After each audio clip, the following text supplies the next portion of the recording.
বারবার এগুলো কি, এগুলো সিরিয়াসলি বলছি আর মেনে নিতে পারছি না। মেগাস্টার শাকিব খানের সিনেমা প্রতিবার এই জিনিস, আমি বরবাদের সময় এটা নিয়ে কথা বলিনি, তার একটাই কারণ হচ্ছে বরবাদের সময় আমি বুঝতেই পারছিলাম নানাভাবে ক্লিপ ভাইরাল হচ্ছিল, এটা লিক হয়ে যেতে পারে। কিন্তু তাণ্ডব সিনেমা কীভাবে এইচডি প্রিন্ট লিক হতে পারে? মানে কালকে আমি রাত্রিবেলাতে ব্যাপারটা দেখলাম, মানে আজ রাত, মানে আমাকে অনেক সাকিবান ভাই বোনা বলছে ভাই দেখো রীতিমতো তাণ্ডবের এইচডি প্রিন্ট লিক হয়ে গিয়েছে। আমি সিনেমাটা যবে ওটিটিতে আসবে তবে দেখেই রিভিউ করবো, আমার রিভিউ কিন্তু তাণ্ডবের আসবে না, ঠিক আছে? যারাই রিভিউ দেখ না কেন, আমি যতদিন না চরকিতে তাণ্ডব আসছে ওটিটিতে ততদিন পর্যন্ত আমার চ্যানেল থেকে কোনো রকম পাইরেটেড কপি দেখে রিভিউ আমি করবো না, এটা আমি আগেই ক্লিয়ার করে দিলাম। কিন্তু কালকে রাতে আবার রীতিমতো ঘুম আসছে না একটা জিনিস দেখে, যে কী করে এটা হতে পারে? আমাদের যে এত বড় একটা স্বপ্ন ছিল মেগাস্টার শাকিব খানের সিনেমা 100 কোটি ক্লাবে যাবে, আমরা কি আর দেখতে পারবো না?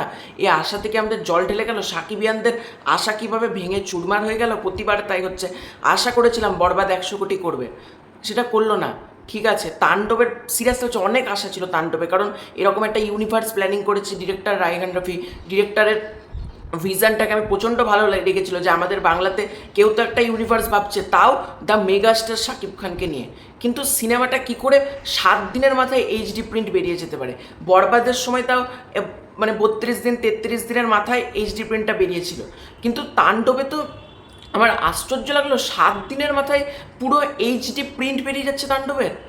এটা সত্যি বলছি খুবই খারাপ জিনিস হলো, খুবই, মানে ইন ফিউচার সিনেমাটাকে এর জন্য সাফার না করতে হতে পারে। হ্যাঁ, মেগাস্টার শাকিব খান রয়েছে, কিন্তু তাও কোথাও গিয়ে তো একটা কিছু অডিয়েন্স তো সিনেমাটার কমলো, তাই না? মানে এটা কোথা থেকে লিক হয়েছে আমি সেটাও জানি না, কিন্তু প্রোডাকশান হাউস কী করছে ভাই? প্রোডাকশান হাউস কিছু তো একটা স্টেপ নেক নাকি?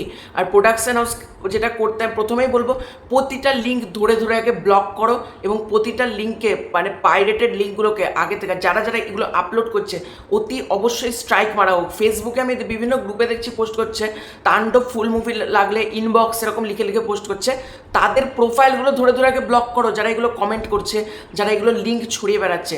আর আমি তোমাদের কাছে একটা অনুরোধ করব, প্লিজ কেউ লিঙ্ক কাউকে শেয়ার করো না।